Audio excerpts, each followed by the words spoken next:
Стратеги менежмент видео хичээлний цахим журнал руу дараах файлаар орно. За энд бол оюутны бүглэх хэсэг байгаа. За оюутны бүглэх хэсэг бол 3 хэсгээс бүрэлдэнэ. За эхний хэсэгт бол багийн гишүүд нэрээ оруулна, өөрийн ангийг оруулна. За хоёр дахь хэсэгт бол BSG-ийн шийдвэр гаргалтын хуваар байгаа. Баг болгон 10 жилийн шийдвэр оруулна. Багийн гишүүн болгон 2 шийдвэрийг ахалж оруулах ёстой байгаа. Багийн гишүүд өөрийн ахалж оруулах шийдвэрийн хуваарийг энэ хэсэгт оруулах ёстой. За багт хамгийн дээдл нь 6 гишүүн байна.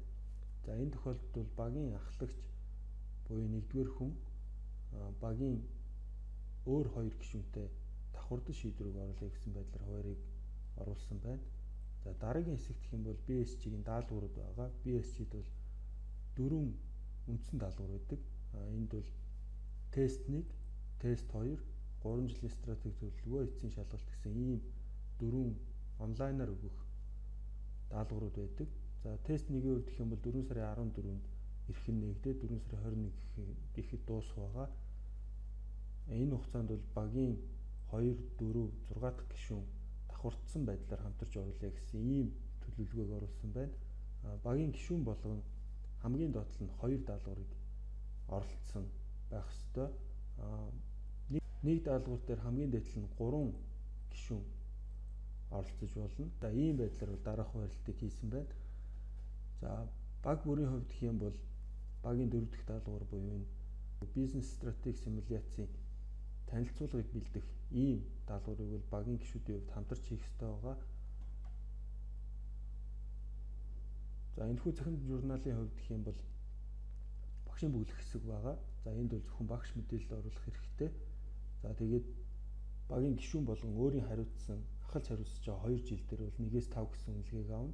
Үүнийг өгөхдөө бол хэр хичээлийн явцад өөрийн сурч мэдсэнийг бизнес стратеги симуляцийн тоглоом дээр ашиглаж байна. Мөн багшийн өгж байгаа заавар зөвлөмжийг хэр биелүүлж байна гэдэг эдгээр үзүүлэлтүүдээр дуулуурж өгнө. За хувь хүнийхээ хувьд гэх юм бол өөрийн хариуцж авсан 2 даалгавар дээр бол хувь хүний үнэлгээг аваад явах ийм зарчмаар бол үнэлгээ тогтоогдно. За 4 дахь өдрийн ангийн хувьд гэх юм бол эсцэгийг бол цахим байдлаар оруулж явна. Үүнээс бол цахим журналаас та бүхэн өөрийн мэдээлэл дүнгийн хэсгийг бол харах боломжтой. Эргээд нэг зүйлийг сануулхад бол 4 сарын 14-ний дотор энэхүү оюутны бүглэх хэсгийг бол бүх багийн гишүүд оруулсан, эцсийн байдлаар оруулсан байх шаардлагатай. Эх 7 хоног гэхэд бол эдгээрийг хааж дахиж өөрчлөх боломжгүй тийм нөхцөл байдлыг бүрдүүлнэ.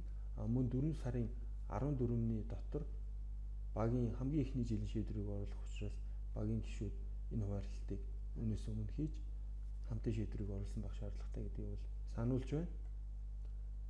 Тэгээд BSG онлайныг судалж байгаа бүх оюутнуудад амжилт хүсье.